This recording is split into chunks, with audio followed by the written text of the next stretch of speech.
माननीय प्रधानमंत्री श्री नरेंद्र मोदी के कुशल नेतृत्व में सहकार से समृद्धि के सूत्र के साथ भारतीय सहकारी क्षेत्र परिवर्तन की दिशा में आगे बढ़ रहा है।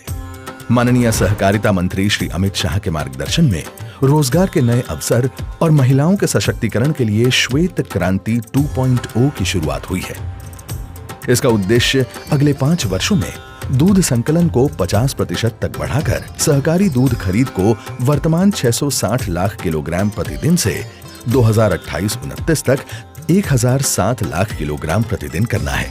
इस लक्ष्य को हासिल करने के लिए सहकारी दूध खरीद में सालाना 9% की वृद्धि करने की आवश्यकता होगी। इस योजना के अंतर्गत अछूते क्षेत्रों में नई बहुउद्देशीय समितियां MDCS की स्थापना की जाएगी और व्यवहार्य प्राथमिक कृषि ऋण समितियों MPACS में दूध खरीद की गतिविधियां शुरू की जाएंगी।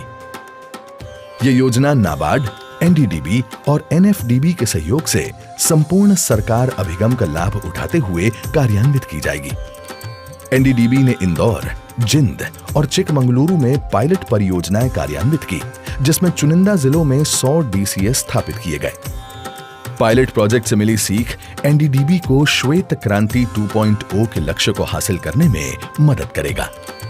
NDDB के संसाधनों से डेयरी गतिविधियां शुरू करने के लिए 1000 बहुउद्देशीय प्राथमिक कृषि ऋण सहकारी समितियों को वित्तीय सहायता के साथ श्वेत क्रांति 2.0 शुरू की है। श्वेत क्रांति 2.0 के अंतर्गत सभी प्राथमिक डेयरी समितियां बहुउद्देशीय होंगी। डेयरी सहकारी समितियों की पूर्वी भारत और उत्तर पूर्व के राज्यों में सीमित पहुंच को देखते हुए उन पर विशेष ध्यान केंद्रित किया गया है। NDDB झारखंड, मणिपुर, असम, लद्दाख, महाराष्ट्र, वाराणसी और छत्तीसगढ़ में डेयरी सहकारी संस्थाओं का संचालन कर रही है। सहकारी संस्थाओं को सुदृढ़ करने के लिए Goa dairy, Mizoram union, Aurangabad union, Himachal Pradesh federation, Ernakulam union और राजस्थान फेडरेशन में महत्वपूर्ण पदों पर NDDB के अधिकारियों को प्रतिनियुक्त किया है। इसी दिशा में आज NDDB मध्य प्रदेश के साथ सहयोग करने जा रहा है। मध्य प्रदेश में डेयरी विकास की असीम संभावनाएं हैं। मध्य प्रदेश में 5500 से अधिक गांव के स्तर पर सहकारी समितियां बनाना और उन्हें सुदृढ़ करना प्रस्तावित है।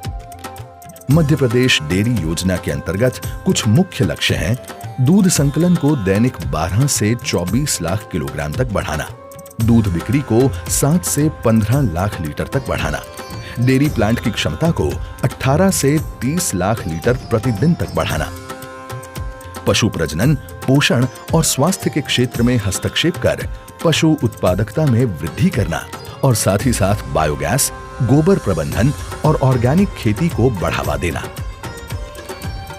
श्वेत क्रांति 2.0 ग्रामीण भारत को सशक्त बनाने, मजबूत बुनियादी ढांचे के निर्माण और महत्वपूर्ण निर्यात क्षमता को अनलॉक करते हुए डेयरी उद्योग को तैयार करेगा और इसमें मध्य प्रदेश राज्य का महत्वपूर्ण योगदान होगा।